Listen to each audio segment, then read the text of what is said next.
I used to think family pranks only went as far as hiding the TV remote or changing the Wi-Fi password.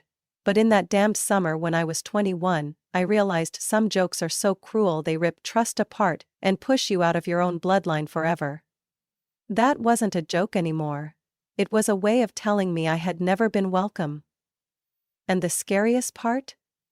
I had lived with those people my whole life. Calling them family now feels like a sick joke. If you think I'm exaggerating, let me tell you how it all started. My name is Harper. I was 21 that year, living in Idaho, in a tiny, stuffy old suburban house my dad called the family nest. There was nothing warm about it, except for the times my face burned with rage.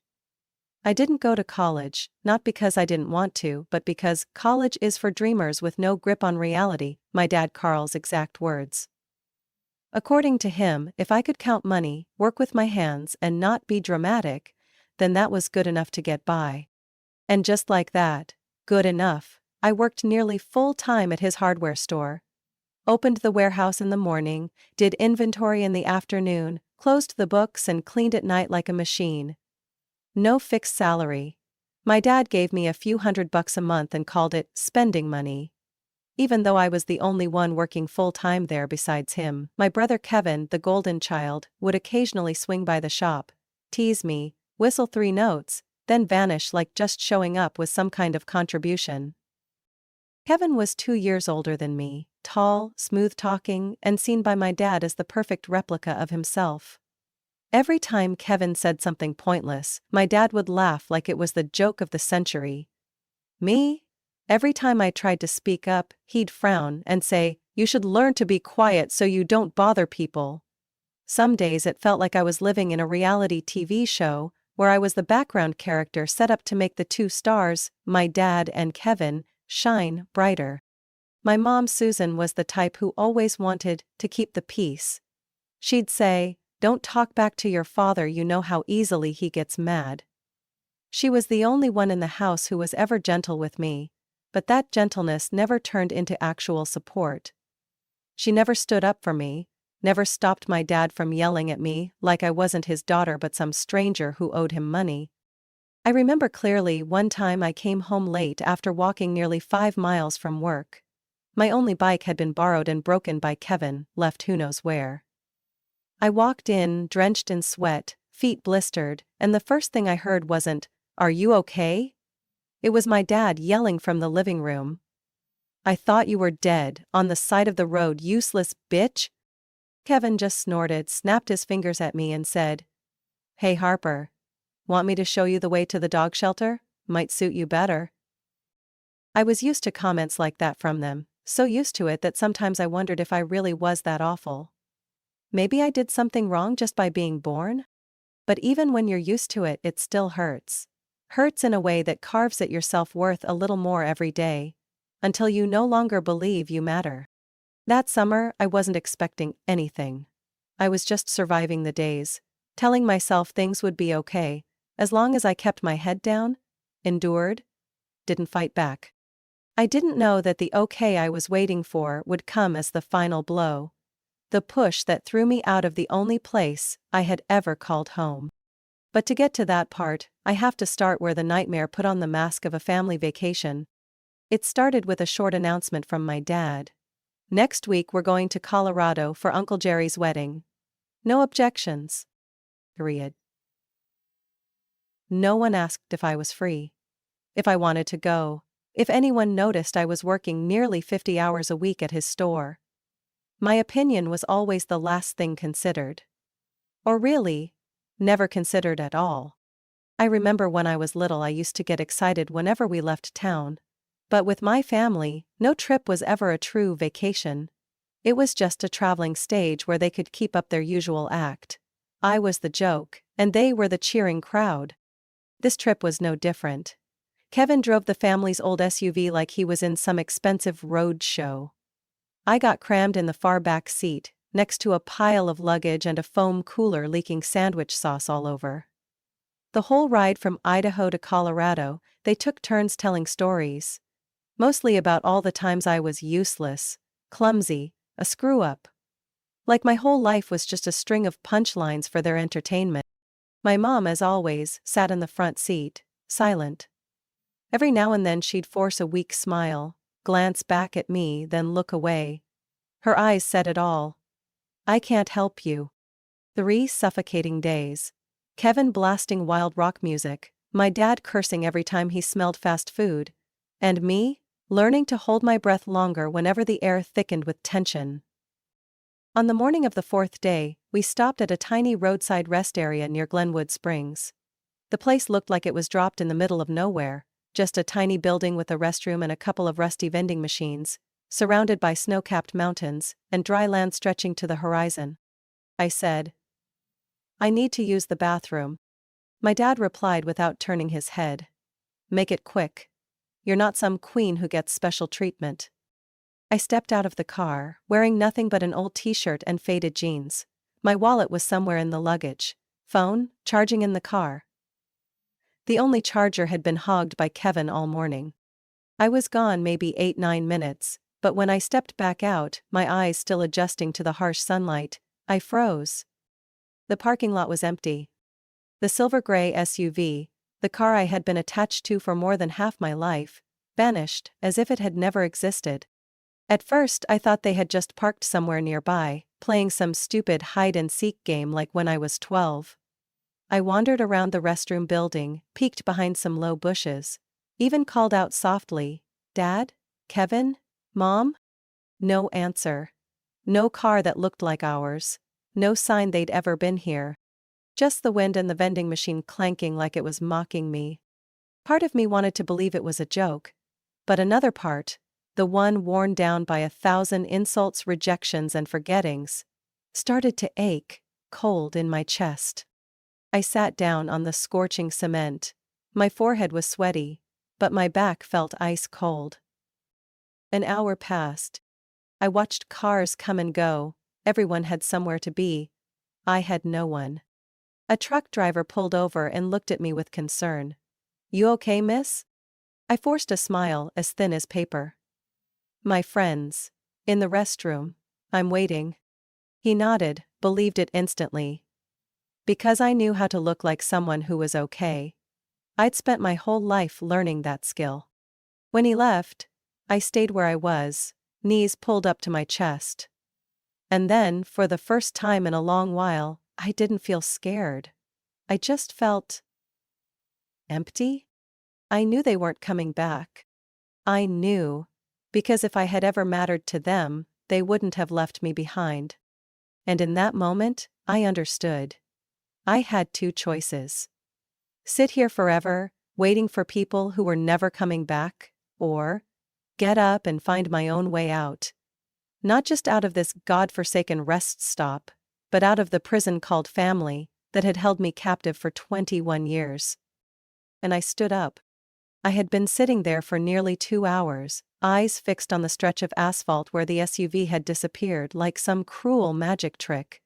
At first I tried to make excuses for them. Maybe they went back to the gas station.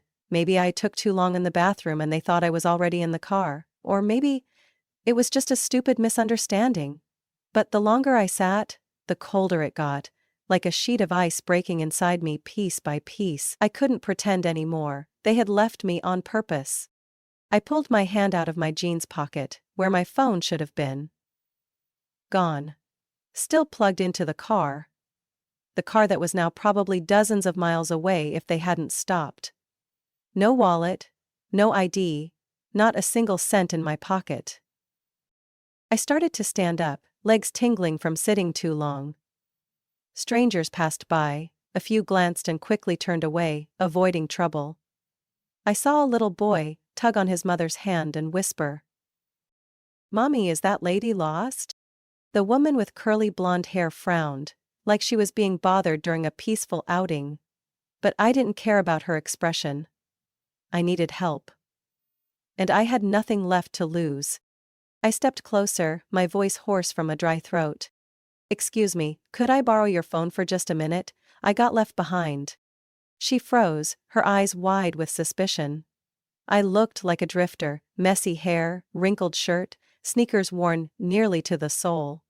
But eventually, after a quick glance at her son holding her hand, she slowly nodded. 1 minute, okay? I took the phone like it was the last lifeline left, but my fingers stopped at the dial screen. I had meant to call my dad, had meant to cry and beg him to come get me. But then, the images came crashing in like a hammer. My dad tossing my college application into the trash. Kevin laughing as he hid my winter coat in the snow. My mom sitting silently, pretending not to see as I got screamed at for breaking an old glass. I didn't call them. Instead, I took a deep breath, looked calmly at the woman in front of me. "Do you know if there's a shelter nearby? I need a place to stay tonight." She looked confused, clearly not what she was expecting. But then she composed herself and nodded. "I think there's one in Glenwood Springs, about a 40-minute drive from here. But I'm not sure." I couldn't stop myself from asking, "Could you take me there? I know it sounds weird, but I really don't have anyone else to call." She looked at me for a long time, like weighing pity against fear. The little boy tugged at her hand again and asked, "Mom, can we help her?" I swear it was that question that tipped the scale. The woman let out a quiet sigh and nodded. "Okay, but just to the front door, I can't stay long." "Thank you, really." I didn't say a word the entire ride. I sat in the back seat, staring out the window, unable to believe I was actually living this moment. Abandoned, empty-handed, and riding in a stranger's car like a homeless person. When we arrived, I got out and made sure to thank her again. The woman gave a slight nod, then drove off, leaving me in front of a small building with an old white sign that read, "Safe Haven Shelter." The door opened to reveal a middle-aged man with salt and pepper hair, wearing an old but clean button-up shirt. He looked me over from head to toe, and gently asked, "Do you need help?" I nodded, no tears, no shaking, just nodded. "Yes, I need a place to stay. I don't have any ID. I was left behind." He didn't ask any more questions. Didn't demand papers. Didn't look at me with pity. He just held out his hand. "Max, come in, young lady. We'll take care of things, one step at a time." As I stepped over the threshold, I had no idea what lay ahead. But one thing I knew for certain. I wasn't going back. No calls, no texts, no attempts to reconnect with people who had tossed me out like trash. I had been pushed out of the old world. Now it was time to find a new one, no matter how harsh it might be. I woke up the next morning on a rickety bunk bed in a small room shared with 3 other women. The mix of cleaning product and old sheets created a strange sensation. Unfamiliar, yet oddly safe. At least here, I wasn't called a burden. I wasn't yelled at for breathing the wrong way. Breakfast at the shelter was runny oatmeal and a bruised apple. I ate every bite. Not because it tasted good, but because I knew I needed the energy. And because today, I had to start over.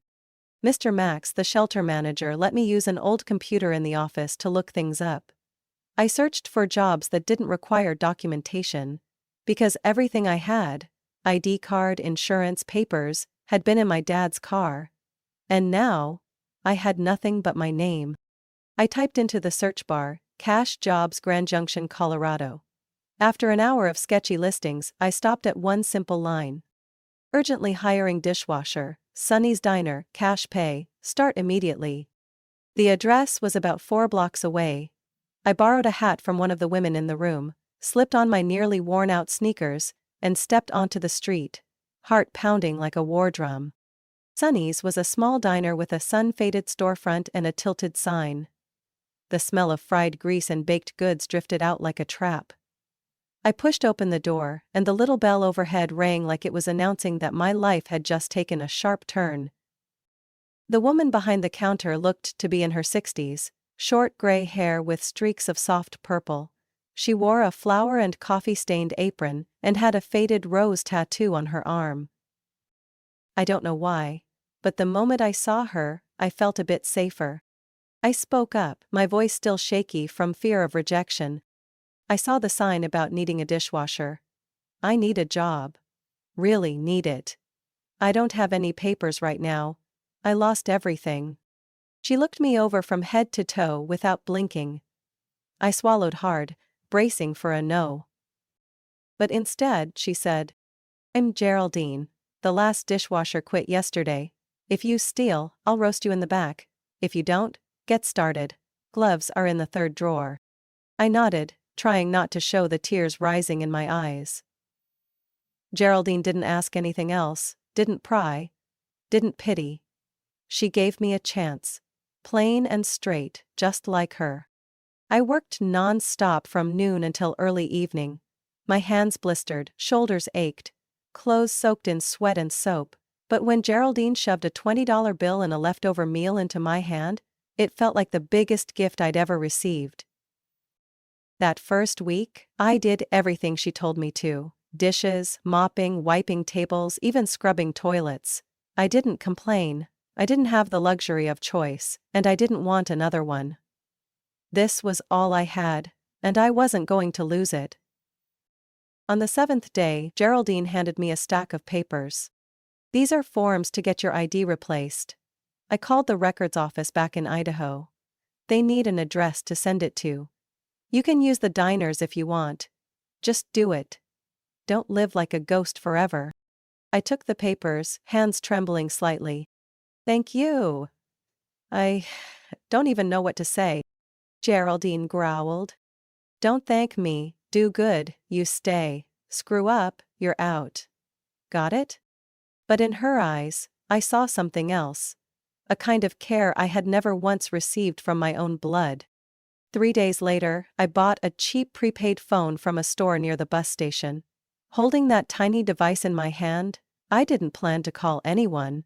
I just needed something to remind me that I still existed. But then, that night, the phone rang. It was a call from an unknown number. I picked up. My mother's voice came through, shaky, like she'd been crying. "Harper? Is that you? Oh God, I was so worried about you, we thought you got lost. It was just a joke. Your dad said he turned back but didn't see you." I stood still in the storage room behind the diner, my ears burning. In the background, I clearly heard my father snap. "Don't blow this out of proportion, she's just sulking. Tell her to take a bus home." "She's grown." Then Kevin chimed in with a snicker. "Harper, come on, you've made your point. Who knew you were this dramatic?" I clenched the phone tightly. Not a single apology. Not a single sign they truly regretted it. I exhaled slowly, my voice strangely calm. "If your goal was to see if I could survive on my own, then congratulations, I'm doing it. And from now on, I'm never coming back." I hung up.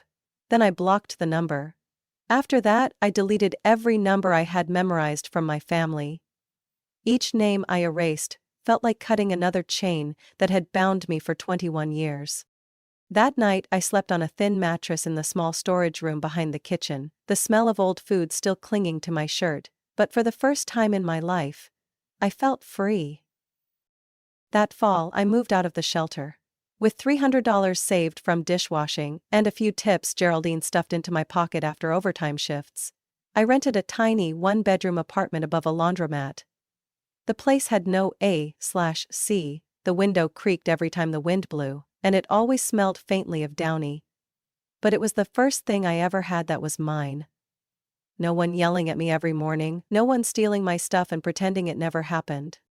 I kept working at Sunny's, and before long, I wasn't just the nameless dishwasher anymore. After 2 months, Geraldine let me move up to prep cook.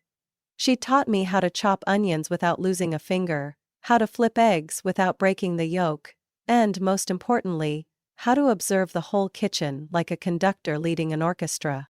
She said, "Harper, if you want to survive in this crazy world, you've got to learn to control every damn clink of a spoon on a plate. I see fire in your eyes. Don't let it go out." And I didn't let it go out. I started taking online classes at night. Nothing fancy like medicine or the arts. Just basic business management. Things like accounting, supply chains, how to run a small restaurant. I studied through long nights, my eyes burning after 10-hour shifts. But I didn't feel tired. I felt like I was making progress, little by little. Then Kendra showed up. She walked into Sunny's on a Tuesday afternoon, hair tied high, wearing headphones and holding a thick medical textbook. She ordered a Denver omelet, no tomatoes, and black coffee. The first time I served her, she didn't look at me, just said a quiet thanks and went back to reading. But I remembered her, and she started coming in regularly, every Tuesday and Thursday. Always the same order, always the same seat by the counter. I started playing a dumb game. Every week I wore a different name tag. One week it was Amber, another week Cindy, and once I even put Banana. It took her 3 weeks to notice. And the first time Kendra looked up at me, she burst out laughing. "Is your name tag broken, or do you have an identity crisis?" I laughed. It was the first real laugh I'd had after a long cold year. We started dating. No roses, no fancy dinners, just pizza in the car, or coffee after a shift. 6 months later, Kendra moved into my tiny apartment. We took turns cooking, argued over who had to wash the dishes, and sometimes snuck up to the rooftop to stargaze. Even if we could only see 3 stars because of the town lights. Geraldine seemed to notice our relationship before I even did. One night she patted me on the shoulder after closing and said, "Kendra's a good one. But don't let her see your crazy face when you haven't had enough sleep." I laughed, shaking my head. Almost 3 years after I was left behind at that rest stop, Geraldine called me into the back office. She was sitting behind the desk, arms folded, her expression more serious than usual. "I'm thinking of opening another Sonny's on the east side of town. Older place, smaller. I don't need a co-owner, I need someone to run it. You want it?" I froze. "You mean, me? You think I was talking to the cat outside? You've been running this place for a year now. This is the test. Pass it, and you'll have something that's really yours. If not, I'll throw your ass back to dishwashing." I nodded, even as my heart pounded like a drum. Sonny's East opened 6 months later. Smaller, not fancy, but it was mine. I designed a new menu, managed the staff, handled orders, and even washed dishes when we were short-handed. The first 3 months, I worked nearly 90 hours a week. I lost weight, had dark circles under my eyes. But customers kept coming back, more than I ever expected. Harper, the girl once left on the side of the road like trash, was now running a real diner. And on a Saturday afternoon after locking up Sonny's East, I headed back to the apartment that still smelled like laundry, where Kendra was waiting. Hair messy, wearing my hoodie. She held me for a long time. I didn't say anything. I didn't need to. I had walked out of the wreckage and rebuilt myself, brick by brick, scar by scar. We got married on a June afternoon under the red maple trees in a state park. No fancy dress, no lavish party, and none of my blood family showed up. They weren't invited. Just Kendra, me, and the people we truly trusted. Geraldine made the wedding cake. Doug, the bass-playing neighbor, was the reluctant best man, and Kendra's parents stood there, tears streaming down their faces as their daughter said her vows. I never knew a hug could feel so gentle until Kendra's dad, Mr. Raymond, hugged me after the ceremony, patted my back, and said, "Welcome to the family. I don't care what your past looks like. From now on, you're ours." I nearly cried right then. Partly because I was touched, partly because no one had ever called me ours like that, with trust, and without conditions. Life didn't magically become perfect after we got married, but it started to settle. We moved into a 2-bedroom apartment near the park, with a tiny balcony just big enough for a few tomato pots. Kendra was still doing her residency, working long hours at the hospital, and I kept running Sonny's East. Our schedules were messy, but we made it a point to have dinner together at least 3 nights a week. Even if it was just sandwiches and instant noodles. Then Ellie was born. She was a little storm wrapped in a yellow blanket. I remember holding her for the first time, my arms trembling, scared I might drop her. She looked up at me like she was asking, "Daddy, are we gonna be okay?" And I whispered, "I promise, no matter what, you'll never be left behind." 2 years later, Marcus came into the world during a thunderstorm. He was a tiny copy of Kendra. Deep brown eyes, a little frown when things didn't go his way, and a cry loud enough to wake the neighborhood. I never thought I'd be a father. In the past, whenever someone mentioned family, my chest would tighten, like it was a concept I'd never reach. But then, one late night, while changing Marcus's diaper under a dim nightlight, Ellie waddled into the room, clutching her teddy bear, yawning. She looked at me and asked, "Daddy, can I sleep in your room?" I lifted her onto the bed, tucked in both kids and lay between them, holding my whole world in my arms. Family. No longer a place filled with shouting, judgmental stares or cold silence. Now it was the sound of my daughter giggling when I used my monster voice. The scent of Kendra's hair when she fell asleep on the couch after a long shift. The tiny hand of Marcus, reaching for mine in his sleep. Every weekend, Kendra's parents came by. Her mom Doris brought pastries, lemonade and a mountain of parenting tips she collected from YouTube. Mr. Raymond read the paper, occasionally glancing up to ask, "How's Sonny's doing, son? Let me know if you need help fixing anything at the diner." We celebrated Christmas with Kendra's family, played gift hunt in the backyard, baked gingerbread cookies, and sang carols under strings of twinkling lights. I used to think those things only existed in movies, but now, they were my reality. One morning while driving Ellie to preschool, she suddenly asked, "Daddy, was your old house like ours?"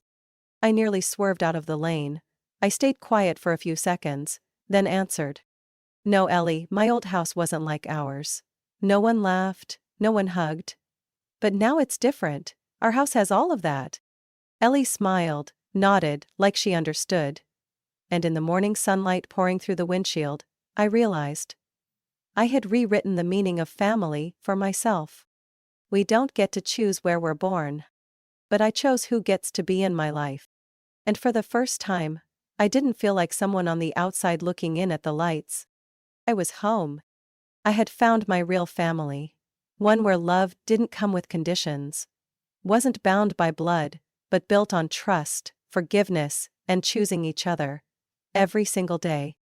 It was a Thursday afternoon, mid-shift, when Maya, the new employee at Sunny's East, called into the kitchen, her voice slightly awkward. Harper, someone's here, asking for you. They said they're family." I wiped my hands on my apron, my heart tightening instinctively. Family. A word I'd learned to tuck away in the darkest corner of memory for over 10 years. As I stepped outside, the world seemed to slow down. Standing in front of me was Carl, my father now clearly aged. Thinning hair, slightly hunched back, but still with that old air of authority in his eyes. Susan, my mother, stood slightly behind him, clutching her purse so tightly her knuckles had turned white. Kevin, my brother, looked the same, tall, shifty-eyed, hands in the pockets of a leather jacket like he was about to step onto a stage, and beside him stood a young woman I'd never met. Perfectly made-up face, lips pressed tight. Probably Poppy, Kevin's second wife. I stood still, saying nothing. No smile, no tears. Carl broke the silence with a low, hoarse voice. "Harper, is that you?" I nodded coldly. "Yes. I'm Harper. As for who you are, I'm not so sure." No one answered. Susan brought a hand to her mouth trying to hold back tears. Kevin glanced around the diner, flicked his eyes toward the menu. Anything to avoid mine. Poppy leaned closer to her husband, clearly uncomfortable. Carl spoke again. "We need to talk. We're family after all." I looked them over once, then turned to Maya. "Back corner table, bring them water." We sat down, no one touched their glass. Kevin tried to smile.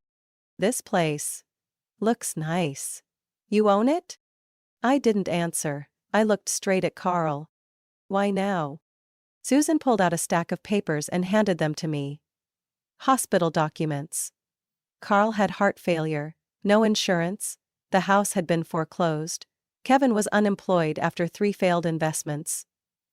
Susan needed knee replacement surgery, but couldn't afford it. I placed the papers on the table without opening them. 15 years, not a single text, not one phone call. And now you show up? Because you need money? Kevin forced a smile, trying to keep it friendly. We're family, Harper. Family helps each other. I tilted my head. Family? Like that time you left me in the middle of Colorado, no wallet, no phone, then drove off like it was some joke on a stray dog? Carl slammed his hand on the table. We came back to look, you disappeared, how were we supposed to know where you went? I sat there for 3 hours, Carl. No one came back. No one cared. Susan began to cry, real tears, I think this time. I've regretted it every single year. I kept thinking you'd call. And when I didn't, no one ever called me either. Because maybe my silence was easier than the truth. I've lived without you. Kevin cleared his throat. Look, now's not the time to dig up the past. Dad's really sick. Mom's not getting any younger. If you can help, help. If not. I stood up before he could finish. Dinner. My house, 6 o'clock. But don't expect what you think you're getting. When they came to my house that evening, Kendra had set the table. Ellie and Marcus sat beside me, eyeing the unfamiliar faces with quiet suspicion. Carl tried to speak to Marcus, but the boy clung tightly to my hand. Ellie stepped behind her mom. Kendra smiled politely, but her eyes were sharp as knives. She knew everything, every single thing. The dinner was tense. No one ate much. Kevin rambled about the meaning of family. Susan kept dabbing at her tears. Poppy was almost completely silent, except when asking for salt. When the kids went upstairs, I stood, went into the office, and came back with an envelope. I set it down in front of Carl. He opened it. A check. $73.50. Carl frowned. What the hell is this? A Greyhound bus ticket from Glenwood Springs to Idaho, 2009. The exact amount a girl who was abandoned would have needed to get home. I didn't use it. Now I'm giving it back to you. The room fell silent. Then Carl growled. You ungrateful brat, we're your parents. I replied, my voice low but razor sharp. You're the people who gave birth to me. But family? No. Family doesn't abandon each other. Family doesn't come back after 15 years just to ask for money. Susan burst into sobs. Kevin stood up, pulling Poppy with him. Carl crushed the check in his hand, threw it on the floor, and pointed at me. You'll regret this. You think you're better than us? I didn't answer. I simply opened the door and stepped aside. Good luck to you. As the sound of their car faded into the night, I turned around and saw Kendra standing on the stairs. She asked quietly, You okay? I nodded, but inside, I wasn't sure if it was relief, or if the pain I'd buried for so long had just finally cracked open. One thing I did know, the past no longer held any power over me. I stood behind the closed door, feeling hollow, like all the air in the house had just been sucked out. Outside, the car's engine hummed once more before disappearing into the dark. The crumpled check still lay on the doorstep, stark white like an old stain dragged back into the present. But I didn't pick it up. Kendra walked over and placed a hand on my back. Want to say anything? I shook my head. My throat felt blocked. Not with tears, but with a final memory that had just evaporated out of me. We cleaned up dinner in silence.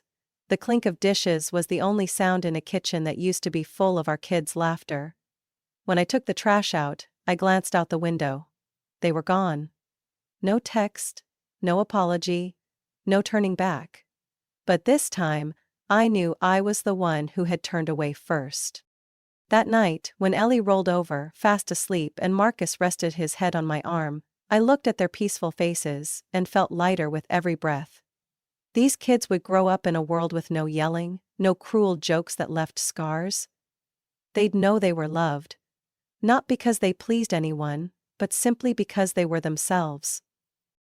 I sat up, pulled out my phone, and logged into the old email I hadn't touched in over a decade, the one I'd long forgotten. No new messages, just a pile of spam and familiar subject lines from my mom. We need to talk. Family is still family. Your father's not well. I deleted them all, no opening, no reading. Next, I logged into an old social media account. In a community group from my old town, I saw a few posts from Carl, complaining about hospitals, whining about neighbors. And one recent post. Looking for daughter, Harper Lynn, been out of touch for a long time. If anyone knows anything, please contact. I calmly deactivated the account. Permanently. The next day, I went to Sunny's East as usual.